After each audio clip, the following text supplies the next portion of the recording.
With potential returns and more, this is Pro Wrestling Central. My name is John, and you're watching the Wrestling Report.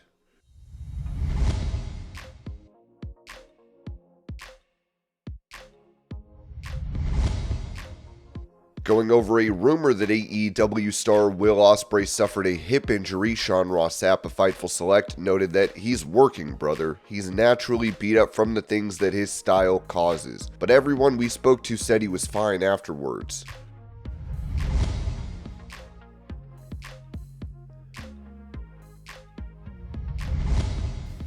Addressing the possibility of a return to WWE following her departure from AEW, Saraya said this on Before the Bell. You know what? This came up so much at my signing yesterday. I didn't realize. I always have this insecurity, I guess, where I feel like people just don't give a crap about me, and I have to be reminded of it all the time. But I get so many people wondering if I'm gonna go back there. I don't know. Maybe if there's something cool that comes along and they would want me back there. Maybe. Who knows? Who knows what the future holds? Never say never. Paige. I feel like I could leave that character at the door. I love being Saraya, and I love that people know me as Saraya and stuff like that. With Paige, though, I feel like I built such a special thing with her. She was a badass. I loved being her, and she has built my life. I got a movie made about Paige. A lot of my career is built on that character, and people love that character. And that's the one that kind of stood out compared to everybody else. She has a special place in my heart. If I was to go back, Paige in a heartbeat. Same music, Paige, everything.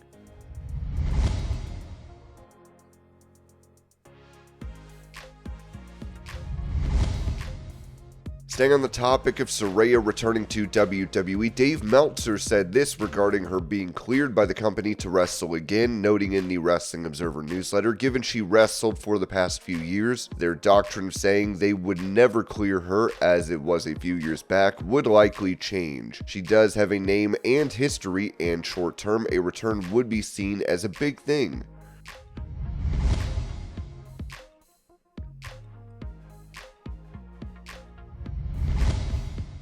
In an update on the lawsuit against AEW, Tony Khan and CM Punk, Ringside News wrote that Ryan Nemeth didn't just make headlines with his off-Broadway debut. He also got hit with a legal bombshell from his former employer Tony Khan just minutes before taking the stage. In a scathing Substack post, Nemeth broke down the bizarre real-life moment that played out before his second and final performance in a New York City theater. The former AEW star recalled being served legal papers by a process server 4 minutes before curtain, all while standing in the lobby outside a restroom. "Hey, sorry, you're getting sued," the man told Nemeth, handing over the documents. Nemeth looked down and saw the words, "Tony Khan, All Elite Wrestling. A lawsuit has been filed against you." Nemeth responded with stunned sarcasm. "Tony Khan is suing me," he said to a friend. "Enjoy the show." And then the show went on. Nemeth performed and nailed it. The lawsuit in question stems from Nemeth's legal action against AEW, Khan, and CM Punk. In February, Nemeth filed a suit alleging assault, breach of contract, and more. AEW's counter was swift. They filed in U.S. District Court to compel the matter into arbitration. But it's the when and how of the legal delivery that has Nemeth calling foul. "A billionaire definitely had a choice," Nemeth wrote. "He could have very easily sent the notice to my attorney. He has his contact info. This wasn't just legal routine. It was meant to humiliate and intimidate me." Nemeth, who now works for TNA Wrestling, says he made every effort to settle things respectfully behind the scenes, talking to HR, legal, and even receiving a settlement offer before being ghosted. Then came an offer to stay with AEW. I said no thanks. After being served, Nemeth performed anyway, but backstage, he reflected on the moment and didn't pull any punches. At some point, the one man who single-handedly runs the entire company can't just claim plausible deniability at every turn. Do you run your company or not? Nemeth made it clear he won't be silenced, closing his post by thanking the cast and crew of the play for giving him a place of support during a surreal night. "I'm grateful to have been part of it, despite a weird rich guy and his lawyer's attempt to sour it."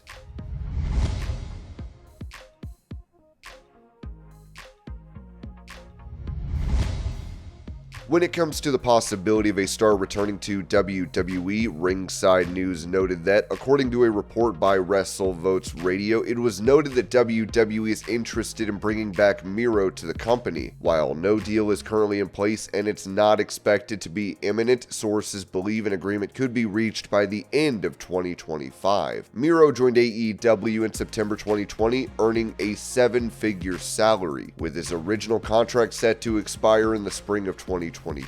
However, he signed a 4-year extension, and that kept him under contract until 2026. He eventually requested his release last year and was granted the same back in February. Following his AEW departure, Miro made his in-ring return as he faced off against AAA Mega Champion Alberto Del Rio at Qatar Pro Wrestling event held on February 22nd in Doha, Qatar. This was also his first match in well over 14 months and only made fans want to see him in WWE even more.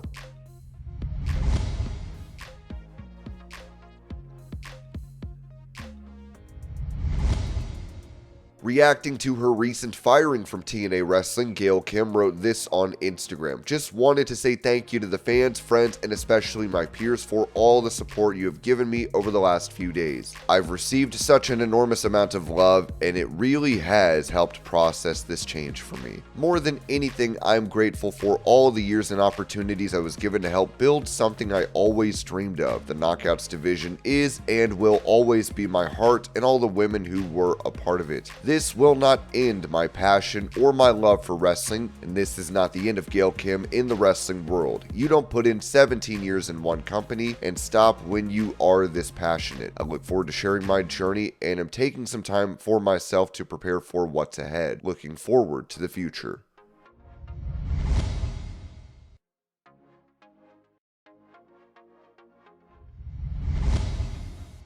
Taking to social media, the ex-wife of Hulk Hogan, Linda, accused the Hulkster of ruining their family. Okay, so I'm just home by myself today. Again, as usual, I'm okay with most things, but today something hit. I don't know what hit, but I look terrible because I've been crying. And yesterday I went to try to go have Botox and shit, and they bruised me like, I don't know, but it's been 15 or longer years since I got left Hulk Hogan, and my family is in the worst mess. Brooke doesn't talk to us. She's had twins. She got married. She didn't tell us. She had twins. She didn't tell us. She had a huge fight with Terry. I don't know how that reflected onto me, but she cut me out too. I haven't talked to her for 7 years, almost 8 years now. And God bless Nick. He's still such a good boy.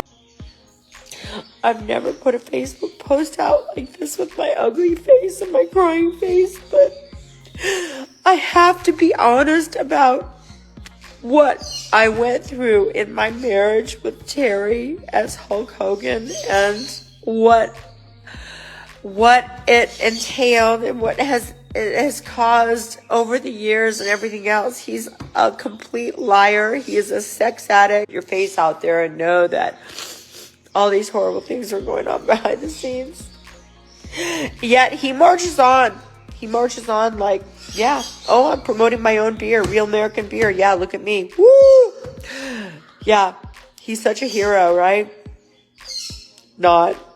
Okay, I'm going to give him my thumbs down. I've given him more opportunities to come back and make us a family and try to, I'm sorry, it's so sad. And it's been 20 years and I'm still this sad. Somebody please explain that. I don't know. It just doesn't get better. I do love living alone. I don't ever want to be married again after him. Trust me. But, I love my... And this was your pro wrestling news update. I hope you're all having a great day. Thank you so much for watching, and I will see y'all later.